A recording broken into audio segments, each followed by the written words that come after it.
Okay guys, we're back again in the kitchen.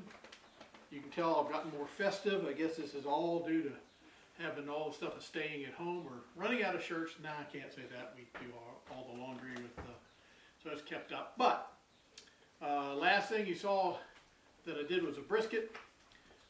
Before that we did an artisanal bread. Well, today I thought I'd do something because we've already had the bread and we've had the meat.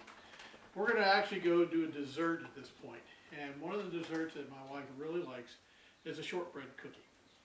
It's going to be a short video. It's done in segments because you got to wait between things. So basically the only thing that's in a shortbread cookie is some powdered sugar, some flour, some salt, a little bit of oil, so we'll have some vanilla and we'll have some almond extract and butter.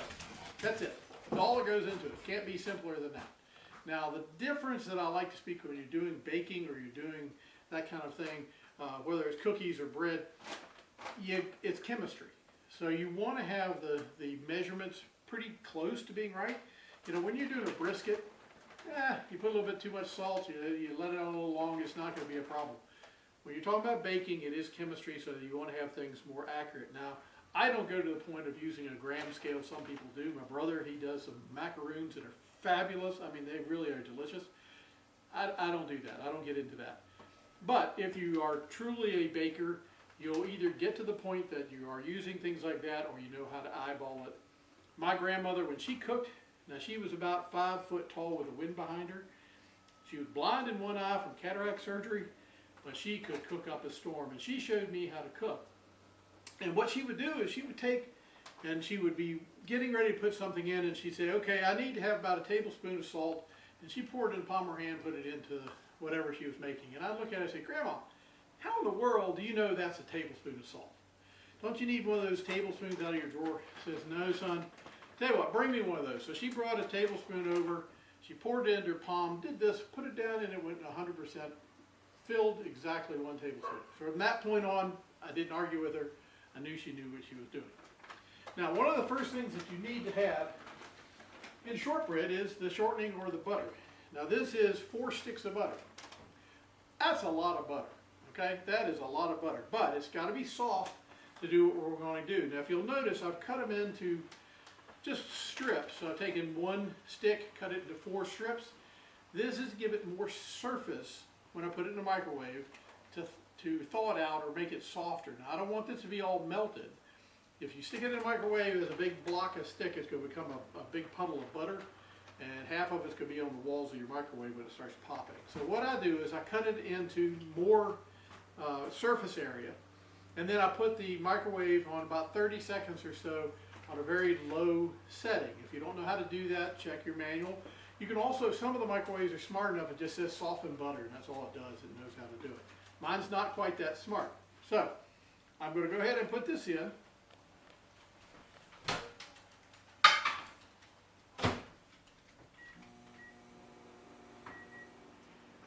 So I put it in for 30 seconds. I put it in about 50–60% power.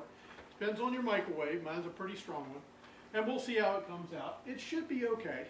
You're going to see my puppies come in and out. Brisket's the one tan one you see coming in and out quite often.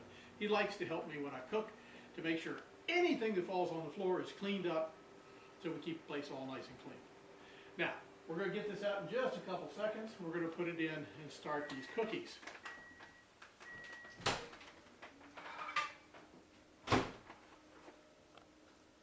Okay, you can see they're getting quite soft now. So I can put these in and get them going. Now I'm using a stand mixer. You could do this with a regular hand mixer if you wanted to. I just happen to like using the stand mixer. It's going to make some noise here. Maybe.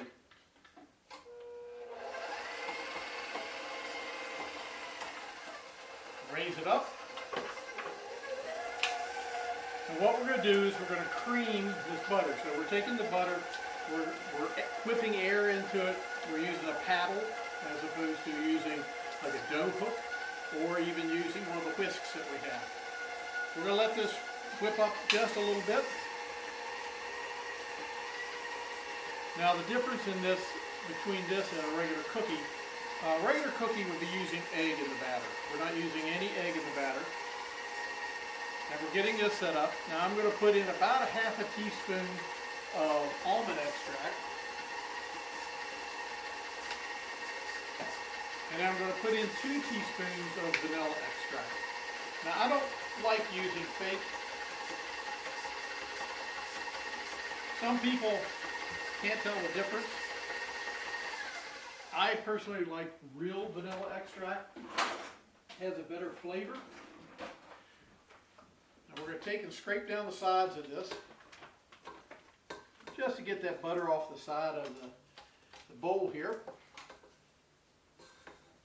I hope you're enjoying the videos. I'm enjoying making them, and really wanting people to tell me what they'd like me to make for them, what they would like to hear about, things they like, things they don't like. Now the next thing we're add is a little bit of salt.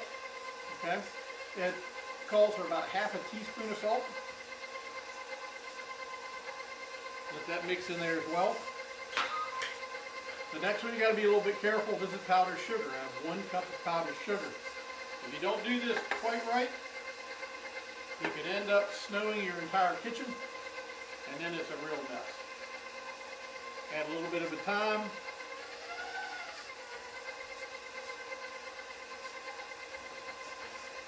Should be good. Now, one of the things when you're making these cookies, you're going to experience as you go through trial and error, as all of us do, is if you don't have the exact proportions, you'll have to figure out how to make adjustments. So, the last batch that I made, I had way too much flour. Well, not way too much, but I had more flour than necessary. And I found an easy way to adjust for that is to add in some coconut oil. I could add more butter, but I had coconut oil available. If you're not allergic to it, it's a great way to add a little bit of oil to the batter. You don't want the batter wet, but you don't want it crumbly, because that's a problem with shortbreads. They tend to get really crumbly really fast. Then you can't make cookies or anything. Now, we're going to go ahead and we're going to put 4 cups of flour. Now I'm going to add the 4th cup a little slower just to look at the consistency. And we want it to get to just enough incorporated but not be wet, and we don't want it to be crumbly. So, again, take a cup of flour.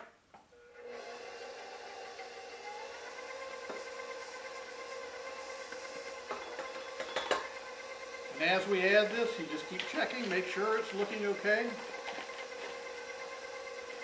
Things like altitude, how wet or dry it is today can make a difference. Remember, it is chemistry. This will be our 3rd cup. Before I put that 4th cup in, I'm going to take and put the edges down again, just to make sure it's looking okay.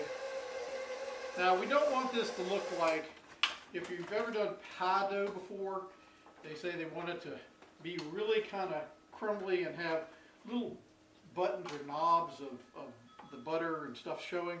What we're doing is we're trying to make a batter that's going to hold together. Now we're going to take this batter once we're done doing this mixing here, and we're going to put it in the refrigerator for about 30 minutes or so. And the reason we do that is we want it to set up, we want the fibers of the gluten to be able to bind together, give it a good solid cookie dough. And then at that point, it's going to make it easier to roll out and easier to cut and get to your trays. Now this recipe is going to make probably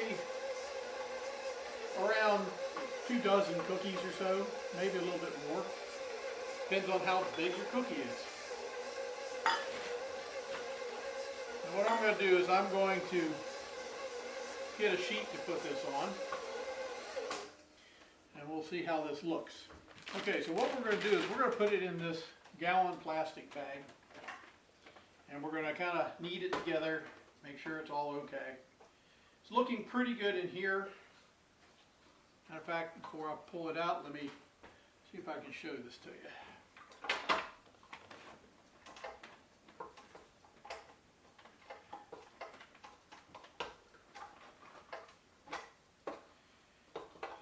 again, if you don't have a stand mixer, that's okay. You can use a regular mixer. It would be a little bit tougher to do it by hand, but hey, people have done it by hand for years. So if you don't have that. So I don't know if you can see that or not, but it's got a good consistency to it. It's almost the consistency of Play-Doh. I know some of you have eaten Play-Doh. So, this looks better than my last batch. It looks like it's going to hold together a little bit better, which is really good. Now, my hands have been washed, so I don't mind doing this with my hands. And plus, I'm going to be the one eating them, and my wife is, so we don't care. So, we're going to take this out, making sure we get all of it. As you can see, makes kind of a big ball of Play-Doh. I will tell you, these bake up beautifully. Now, you could probably take this and try to roll it and do it right now, but I will tell you, by putting it in the refrigerator for about 30 minutes, it will make that gluten come together really nicely. You'll be able to roll this all out, and you'll have a nice cookie. Now, one of the things that I saw a guy do, and I thought it was kind of a neat way to do it, is he actually made what they consider a butter brick. So if you don't want to use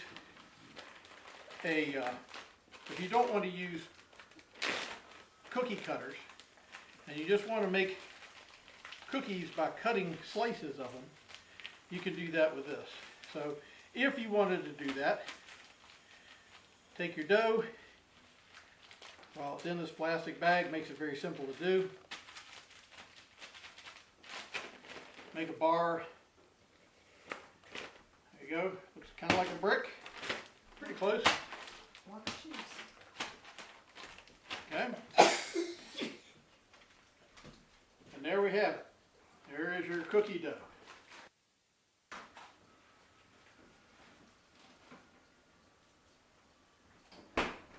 So we're putting that into the refrigerator. We've got it all set. And when I come back, I'll cut these out and we will show you how to finish baking. So hope you're enjoying Cooking with Bill. Again, if you've got a better name for this, please tell me. If you got things that you would like to see me cook, let me know. I know my sister's asked for red beans to rice. She does that all the time, but I have a twist on that. I think I'm going to try on one of my next videos. But we'll be back with you in about 30 minutes. All right, we're back. It's been about 30 minutes. We're making a shortbread cookie today. I think you could do this a couple ways once you've made your dough. Again, we put it in the refrigerator. We want the gluten to kind of work itself together to give you a good firm cookie when you cut it. You could roll it out, put a little bit of powdered sugar down on the counter or on a surface and roll it out. You want it to be about anywhere quarter inch, probably maybe 3/8 of an inch thick. What we're going to do is we're going to make more of the traditional type of cookie today. So instead of rolling it out and cutting it with a cookie cutter like I did for my wife the other day, I'm going to simplify this. Simplifying is good. And we're going to take this and cut it like as a big block of cheese. Okay? So, here it is. Been in the refrigerator for 30 minutes.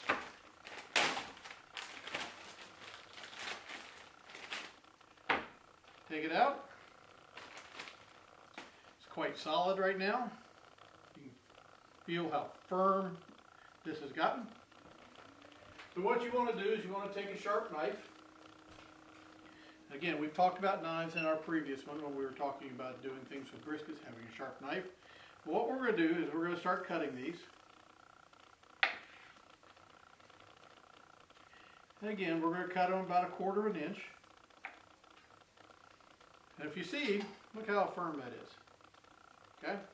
Now, if you want them to look pretty, make sure they're more squared up when you put them into the refrigerator. If If you don't care about that part of it, don't worry. They're not going to expand like a regular cookie. They're going to stay about the same shape and same size they are now. Again, if you want to have a smaller cookie, you can cut these in half.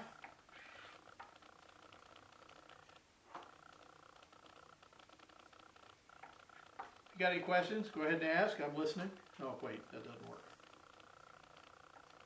My dog Brisket is down here beside of me. He is waiting to see if I drop anything that he might be able to eat. So there are the first ones that I've made. We'll continue with this. And again, if you did it the other way, if you roll this dough out, you probably could get more cookies than I'm getting doing it this way. I don't really care if I get 2 dozen or not. I figure whatever I get is what I get.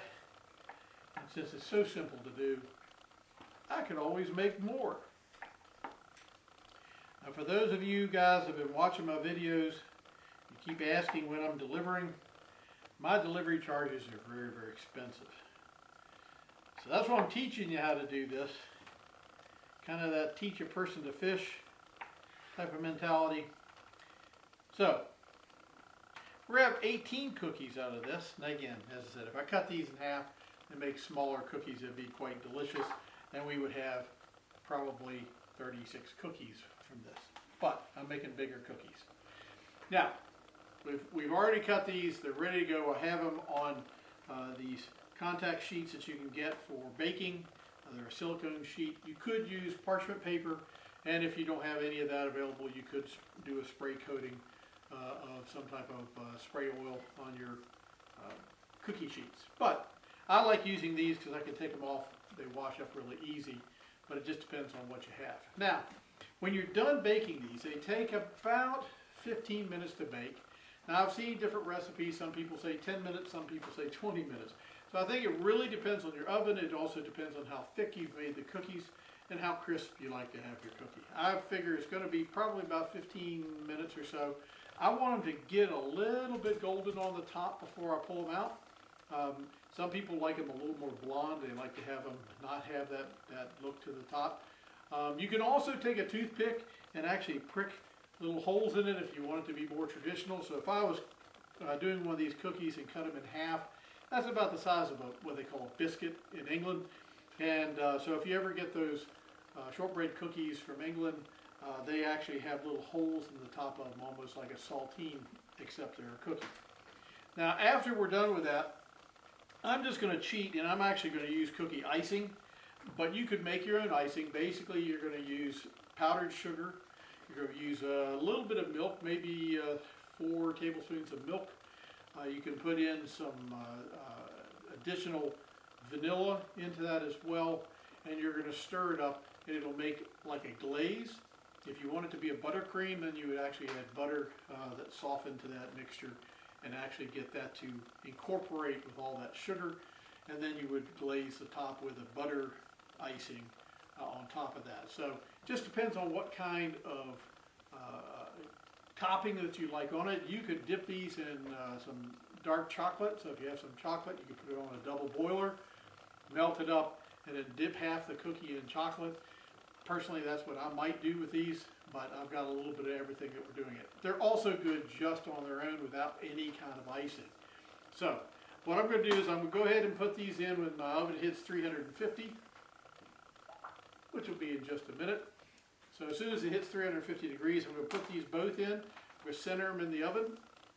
About halfway through, I'm going to spin them around, make sure that they're getting even, because no oven has the exact temperature throughout the oven. So I tend to turn my baking sheets around about midway through just to make sure, or even swapping shelves to make sure they're getting an even bake across them. When we're done, I'll come back here, I'll show you what they look like. We'll maybe do a chocolate dredge, and we might do a little bit icing on them, and then you'll get to watch me eat them, because you can't eat these that I've made. But hopefully you're getting something out of these videos. Again, like my videos, share them with friends. You can go to since it's on YouTube, you can also share the YouTube location, that URL, And just subscribe to my channel if you like these so that I know that you're watching, and give me feedback, because I would love to be able to do more of these things for you. So we'll be back in just a few minutes. Oven just beeped.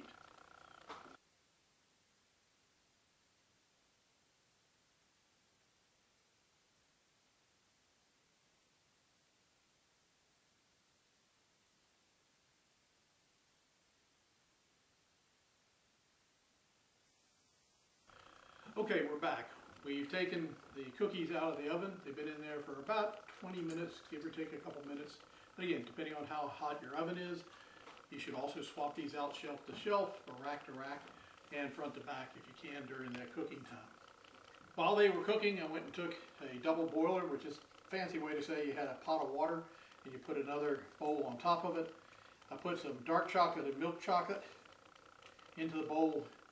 You don't want the water boiling hard, you want it to be kind of hot, so it just gets this to start to break down. If it breaks down too fast, what often happens is the chocolate will seize up and it'll be just a brick of chocolate. If it does happen, add a little bit of coconut oil or vegetable oil and you can get it back to the state hopefully.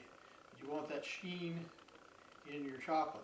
Now, we've made these cookies. You can see they've got a little bit of brown on the bottom, blonde on the top. You could ice these, you could leave them as they are, put a little powdered sugar on the top. What I'm going to do is I'm going to dredge them here in the chocolate. Okay, you got your chocolate.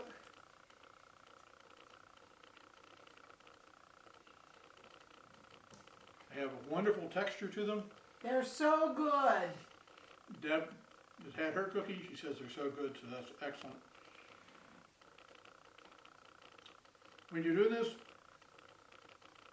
you have to be careful that you don't dry them out. You want to have that right consistency inside, so watch your temperatures. And again, you're probably not going to brown the tops. So if you're waiting to brown the tops, you've probably dried out your cookie. So I hope you enjoyed this. Again, Cooking with Bill. Leave your comments below. You can subscribe to my channel on YouTube. You can share this video out from Facebook. We'll probably be coming back and doing more of these things. Let me know what you'd like to hear. So, I enjoy it. and Deb enjoys it. So, we'll see you back in the kitchen.